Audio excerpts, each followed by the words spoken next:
What's up, ladies and gentlemen, boys and girls? This is your boy, the Dread Man, representing WWG, the Wrestle with Greatness podcast.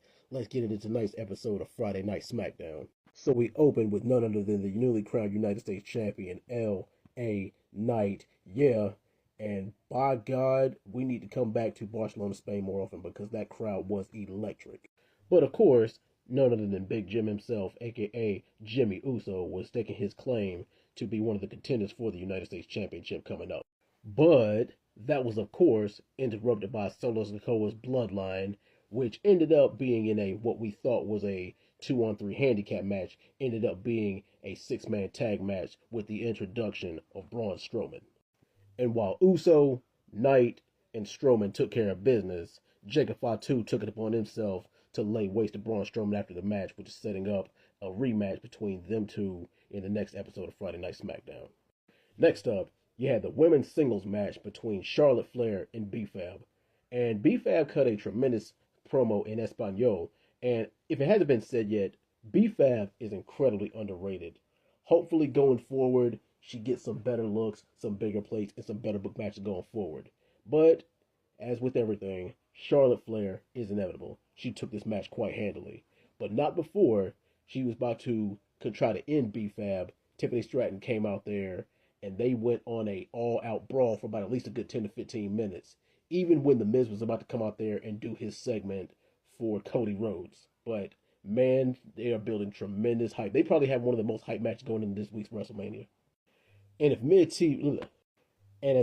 TV wasn't already cut short enough, Cody cut it even shorter by giving The Miz the crossroads and calling out John Cena to come forward and explain his actions on the next episode of Monday Night Raw.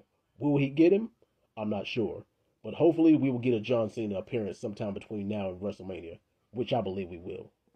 Next up, we had an impromptu match between the former U.S. champion Shinsuke Nakamura and El Campeon himself, Damian Priest. Now, those gentlemen were cooking during this match, but it's unfortunate we didn't get to see a conclusion because Drew McIntyre interrupted it. And Drew McIntyre arguably cut one of the greatest promos of his career, saying that while CM Punk has been the driving force between him and his misfortune, there has been Damian Priest to capitalize and benefit off of it. So he's going to dedicate the rest of his life to making Damian Priest's life a living hell. And man, I don't know why a lot of people say that they're not down for this match at WrestleMania, because I sure as hell am. Then we had a very good match between Randy Orton, future Hall of Famer, and arguably the future himself, Mr. Carmelo Hayes. Now, while me and most people think that Carmelo Hayes' booking has been lackluster, he puts on 5-star performances, win, lose, or draw, and come on, he's in there with a legend. But a lot of people argue that Melo should be getting bigger plates. And we all knew the result of this match. It was just to make Randy Orton look good. And if anybody can make Randy Orton look good, as if he needs it, it's Carmelo Hayes. But of course, after the match, Kevin Owens had to throw more fuel in the fire by trying to attack Randy Orton from behind, which pretty much just makes their match going into WrestleMania a blood feud. Next up, you had the match of the night, Axiom, Spain's own Axiom, versus the World Heavyweight Champion himself, Gunther. And damn it, win, lose, or draw, Axiom put on a damn clinic. Arguably had one of his best singles matches of the damn year. But of course, you can't have Gunther losing matches going into WrestleMania, so he was going to pick up a dub. But he picked up a hard-fought, very, very well-earned dub. So, kudos and props to him. And I also like the backstage segment between him and Jimmy Uso, trying to get Jimmy to talk some sense into his brother. But no dice. But then Gunther goes on to threaten Jimmy and says, I hate to have you watch the ass whooping that I'm going to put on your brother. And just to think, you were the mature one. And last but not least, much to my surprise, we have crowned new SmackDown Tag Team Champions in the Street Profits going over DIY.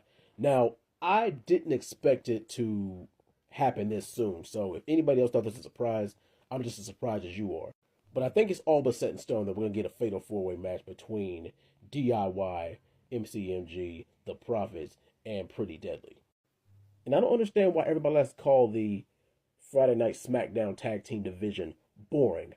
Sure, it might not be as deep and it might not have as many tag teams, but I love it. I love the chemistry that all 4 of these main tag teams have. And who knows, we might get some more like Legado del Fantasma, They might even throw their hat into the fray. But we're going to see how this title reign goes for the Street Profits for now. But anyway, guys, that is my Friday Night SmackDown recap. This has been the Dread Man with WWG. I will see you guys next week. Peace.